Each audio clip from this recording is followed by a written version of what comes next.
بسم الله الرحمن الرحیم. قدرمن دوستانو، په دې هیله یم چې تاسې ټول روغ او جوړ اوسئ. زموږ او ستاسې د نن ورځې درس په کویک بوک پروګرام کې په اډوانس انټري باندې خبرې کوو. ګورې، کویک بوک ما ځان ته اوپن که او اوس زه راځم اډوانس انوینټري ځان ته فعاله کوم. د اډوانس انوینټري د فعاله کولو څخه وروسته کلاس ټریکینګ او ملټیپل سایټ موږ تاسو ته کار کوي. له دې پرته دا موږ ته کار نه کوي. ګورئ، زه راځم ایډیټ مینو ته او د ایډیټ مینو څخه وروسته پریفرنسز ته راځم. کله چې پریفرنسز ته راغلم، دلته زه ورته وایم چې آیټمز انوینټري ورته انتخابوم. بیا کمپنی پریفرنسز ته راځم او دلته دا وګورئ انوینټري ورته فعالوم. چې کله مې دا ورته فعاله که، ما سره اډوانس انوینټري فعال شو. له دې وروسته اډوانس انوینټري سیټینګ ته راځم او دلته ملټیپل سایټ هم ورته فعاله کوم. ولې دا اوس دلته ما سره کار نه کوي؟ ځکه زه کرک ورژن استعمالوم او په ځینې کرک ورژنونو کې دا کار کوي او په ځینو کې کار نه کوي. متاسفانه زما چې کوم کرک ورژن انسټال کړی په هغه کې د اډوانس انوینټري سیټینګ کار نه کوي. چې دا کله کار ونه کړي، موږ تاسې ملټیپل سایټ هم ځان ته نشو فعالولی. خو کاش چې دې کار کړی وی، اوس به مو ملټیپل سایټ هم فعاله کړی وی او دغه اپشن به مو هم ویلی وی. د ملټیپل سایټ څخه هدف دا دی چې موږ تاسې فرض که څه انوینټري اخلو او بیرته یې خرڅوو، خو دا یوازې کابل کې زموږ دفتر نه وي، نورو ولایاتو کې هم وي. فرض که کابل مین برانچ او نورو ولایاتو کې هم دفترونه وي، هغه سب برانچونه وي. نو هغه سایټونو د اداره کولو دپاره دا اډوانس انوینټري له طریقه موږ تاسې دغه ملټیپل سایټ ځان ته فعاله کوو. خو چون زما کرک ورژن کې دا غیر فعاله ده او که فعاله کول یې غواړې، نو ته مجبور چې پیمنټ ورته وکړې تر څو تا ته انټیټ کمپنۍ دا فعاله کړي. خو زموږ دا کوم اپشن چې کار کوي دا خو مو فعاله که، دا یو به پرېږدو، دا به څنګه کوو؟ کې به یې کوو او همدا ډول بیا به یې وکې کوو. ګورئ، دا موږ سره یو ځل کویک بوک مکمل بند شو. ځکه بند شو چې موږ تغییرات راوستل. کله هم چې تاسې مین تغییرات راوړئ، نو دا وینډوګان یو ځل بندېږي او بیرته تاسې کولی شئ چې یا خپل اوپن کېږي یا د هوم پیج لارې بیرته تاسې ځان ته اوریجنل صفحه راوړلی شئ. ښه، اوس زه راځم لیست مینو ته. کله چې لیست مینو ته راغلم، ګورئ کلاس لیست ما سره اضافه شوی دی. خو زه راځم بیا هم ایډیټ ته او پریفرنسز ته راځم او له دې څخه وروسته اکاونټینګ ته راځم. زه کلاس ټریکینګ هم ورته فعاله کوم. بیا کمپنی پریفرنسز ته راځم او دلته دا تیار ما سره فعال دی، یوز کلاس ټریکینګ فار ټرانزیکشنز. او دا دغه کلاس ټریکینګ سره دا دوه اپشنونه هم څنګه کېږي، خوښه دی چې فعاله کوي او که نه یې فعاله کوي. اساین کلاس ټو اکاونټ او پرامپټ ټو اساین کلاس، یعنی کله چې ما نه کلاس پاتې کېږي په ټرانزیکشن کې ژورنال کې، نو ته ماته یو میسج راکوه. ښه، خیر، دا هغه خلکو دپاره ښه دی چې هغوی نوی کویک بوک زده کوي، نو دا دې ځان ته فعاله وساتي. ښه ده، نو دا به هم زه څنګه کوم؟ اوکې به یې کوم.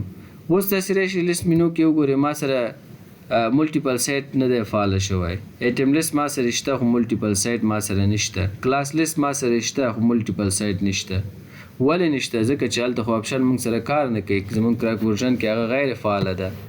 نو چې غیر فعاله ده، دلته هغه کار هم نه کوي، ځکه هغه اپشن ورسره نه دی راغلی.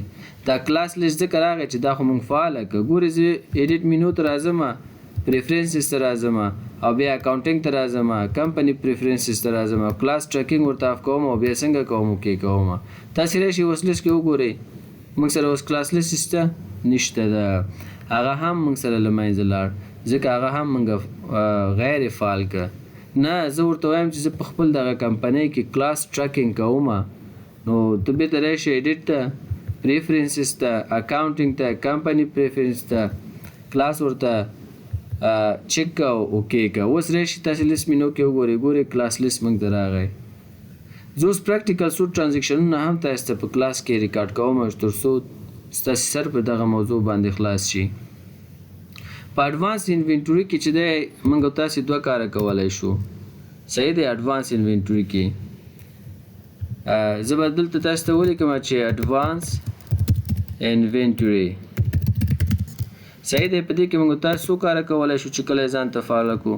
یو کلاس ټریکینګ موږ تاسې کولی شو، پکې کلاس ټریکینګ کولی شو او همدا ډول دوم کار چې موږ پکې کولی شو ملټیپل سایټ پکې فعالولی شو. صحیح دی. ملټیپل سایټس هم پکې فعالولی شو، کلاس ټریکینګ هم پکې کولی شو. د کلاس ټریکینګ څخه هدف څه دی؟ ګورئ د کلاس ټریکینګ څخه هدف دا دی چې موږ مشخص کوو ځان ته چې کوم برخه څومره مصرف لري یا څومره ایکسپنس لري. انکم اینډ ایکسپنس. که تاسې غواړئ چې د یو مشخص برخې انکم او ایکسپنس معلوم کړئ نو هغه تاسې کولی شئ د کلاس ټریکینګ په ترو باندې ترسره کړئ او معلوم یې کړئ. خو که چېرته تاسې غواړئ ملټیپل سایټ فعاله کړئ نو هغې په ترو باندې هم موږ تاسې کولی شو چې خپل انوینټوري چیک کړو. انوینټوري څنګه کړو؟ وګورو انوینټوري چې موږ سره په مین برانچ کې څومره انوینټوري دی او همدارنګه ان سب برانچ.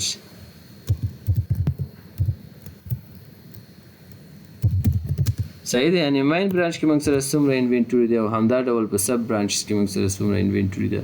فرض کړه چې انوینټوري موږ واخیسته د وینډور څخه یو تعداد مقابل برانچ ته انتقال کړ او نور مو ولایتونو ته ولیږل نو دغه د ولایتونو او د کابل لکه دغه سایټونو حساب کتاب تنظیمول هغه ملټیپل سایټ باید موږ سره فعال وي او د دې طریقې به موږ تاسې کولی شو چې ځان سره مدیریت کو چې زموږ څومره جنس په کوم سایټ کې ده. نو اډوانس انوینټوري به موږ ځان ته فعاله کوو. خو اوس خبره دا ده چې موږ سره ملټیپل سایټ فعاله شوی نه ده ځکه اپشن موږ سره کار نه کوي، یوازې کلاس ټریکینګ موږ سره فعاله شوی. نو رای به شو همدغه کلاس ټریکینګ باندې به خبرې وکړو. د کلاس ټریکینګ دپاره چې اوس دا خو موږ سره فعاله د لیست راځو، د لیست څخه وروسته موږ راځو کلاس سایټ ته، کلاس لیست ته. کله هم چې زه کلاس لیست ته راغلمه ګورې دلته ما سره تیار د پخوا نه فاینانس ډپارټمنټ ایکسپنس، ایچ آر ډپارټمنټ ایکسپنس دا شته. زه به دې باندې کلیک وکړم او ایډیټ کلاس او له دې څخه وروسته ایچ آر ډپارټمنټ باید ورته ولیکل شي. صحیح ده. او دا به څنګه کوم اوکې به یې کړم. همدا ډول رایټ کلیک کوم دلته نیو ته راځم او یو بل ډپارټمنټ هم جوړوم. فرض کړه لوجستیک ډپارټمنټ ایکسپنس. سمه ده. دا به هم ورته څنګه کوکې وکړو. آیا وایي دا کوم سب فولډر دی دا مین دی که سب فولډر دی؟ که چېرته مین فولډر وي له دې ځای موږ انتخابولی شو. خو دا اوکې کومه. ګورې لوجستیک ډپارټمنټ هم موږ سره څنګه شو اضافه شو. فاینانس، ایچ آر ډپارټمنټ، لوجستیک ډپارټمنټ دا درې واړه موږ سره څنګه شو اضافه شو.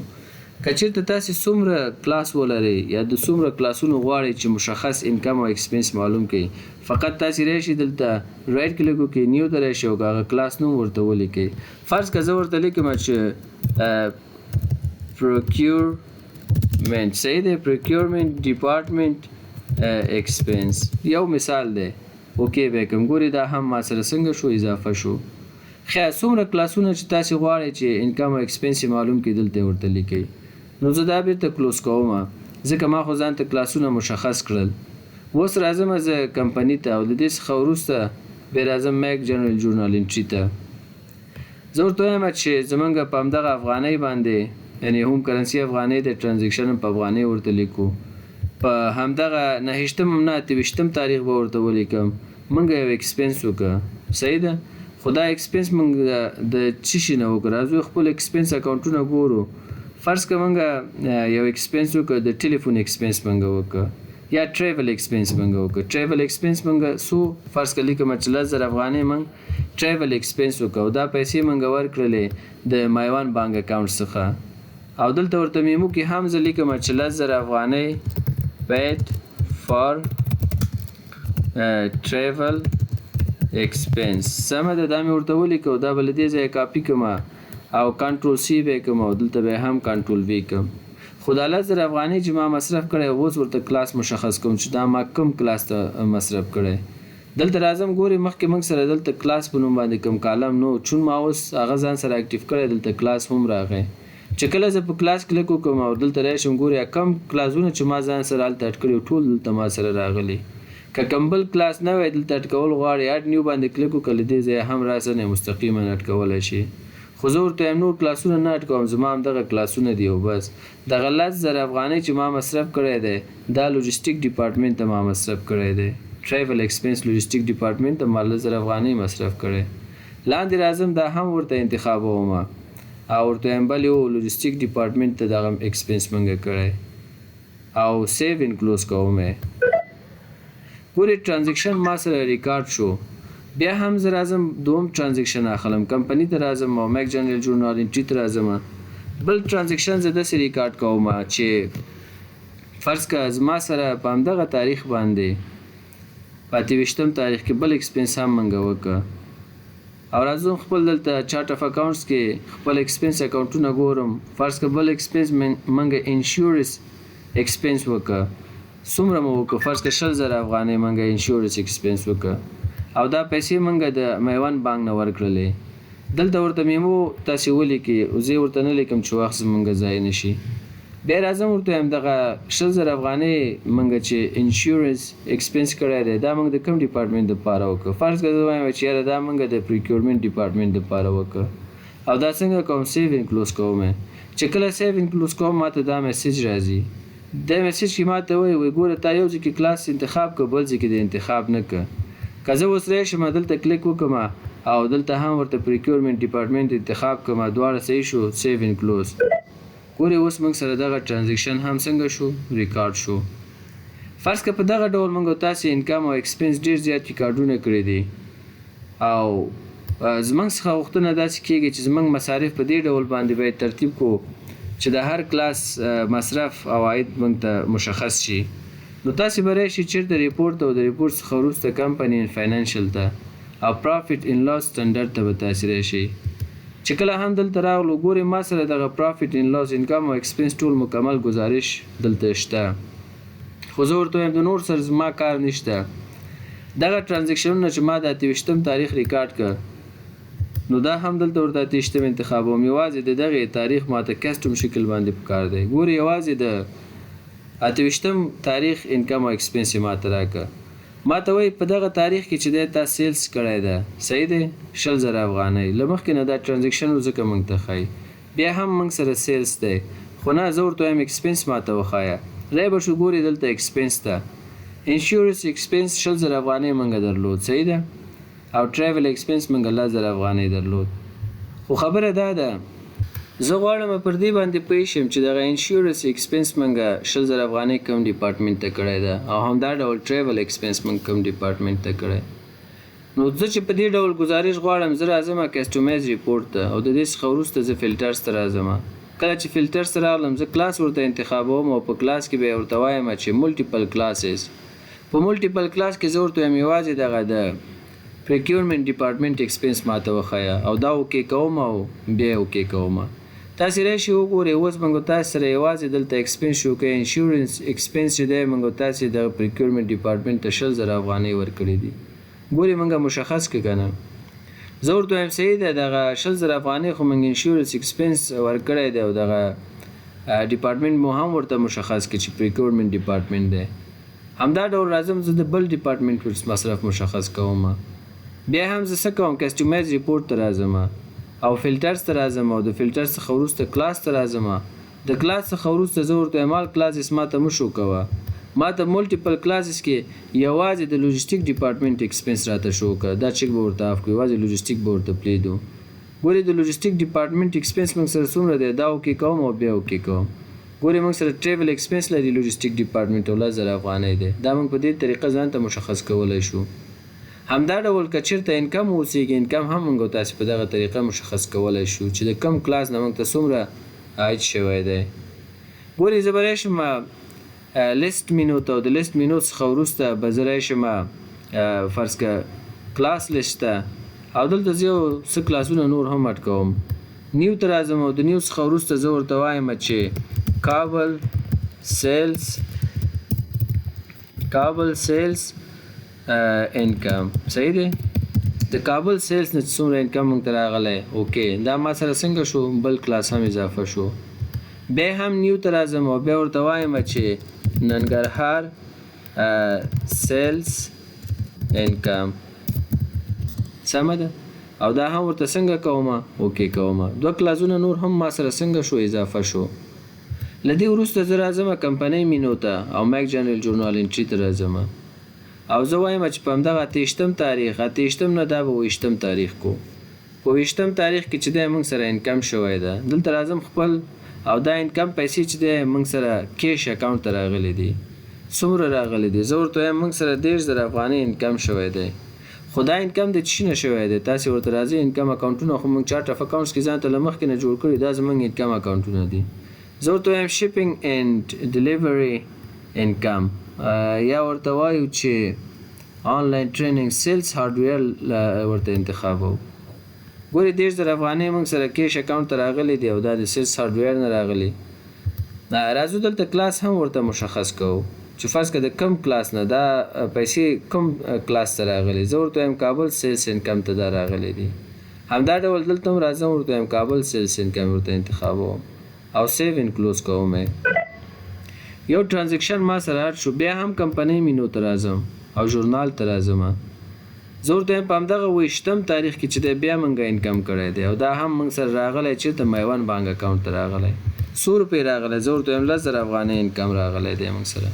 انکم اکاونټ دلته ورته انتخابو. دلته به راشو انکم اکاونټونه ورته وګورو چې کوم فرض کړه زه ورته وایم سیلز سافټویر صحیح دی انکم شوی دی او کم سایټ کې شوی دی. زه ورته وایم دا کابل سایټ نه بلکې دا ننګرهار سیلز انکم دی، ننګرهار کې دغه انکم موږ ترلاسه کړی.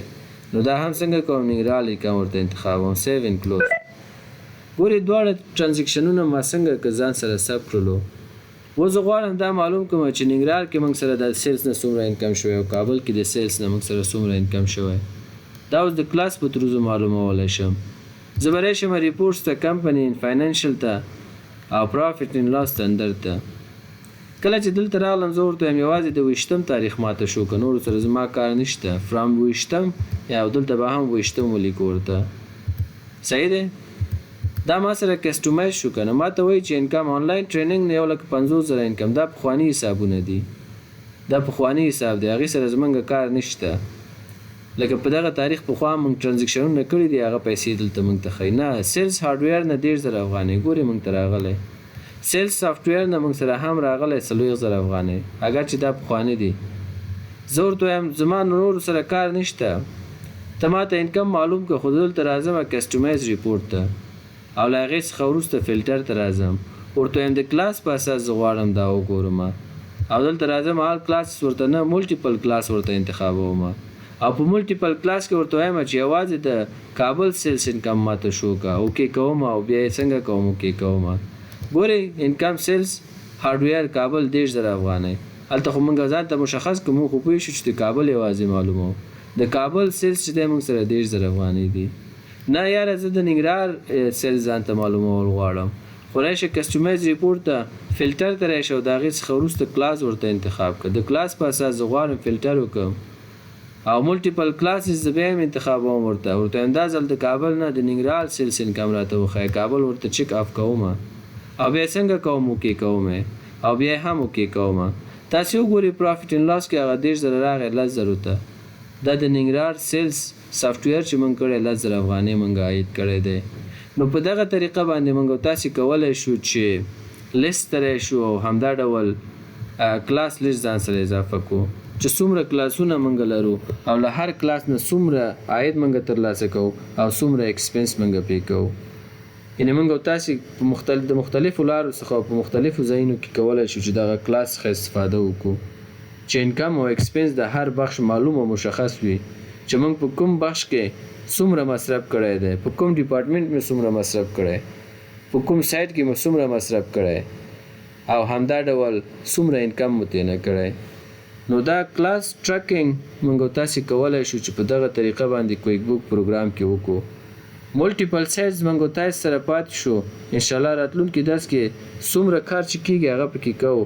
خو کاش چې موږ سره هغه اپشن آن شوی وی نو موږ به ملټیپل سایټ باندې هم کار کړی وی چې بیخي موضوع واضح شوی وی. خو اوس یوه برخه وشو، یوه برخه پاتې شو ځکه موږ سره کرک ورژن ده او په دې کرک ورژن کې ما سره اډوانس انوینټوري کې هغه یو اپشن کار ونه کړ او که غواړې چې دا فعاله کړې نو ته باید پیمنټ ورته وکړې. نو ځکه هغه اوس له موږ نه پاتې شو. خو بیا هم څومره اپشنونه چان شوي او کار کوي نو په بل درس کې انشاءالله پر هغې باندې پریکټیکل کار کوو. نو په دې هیله یم چې له ننني درس څخه مو یو څه زده کړي واوسي.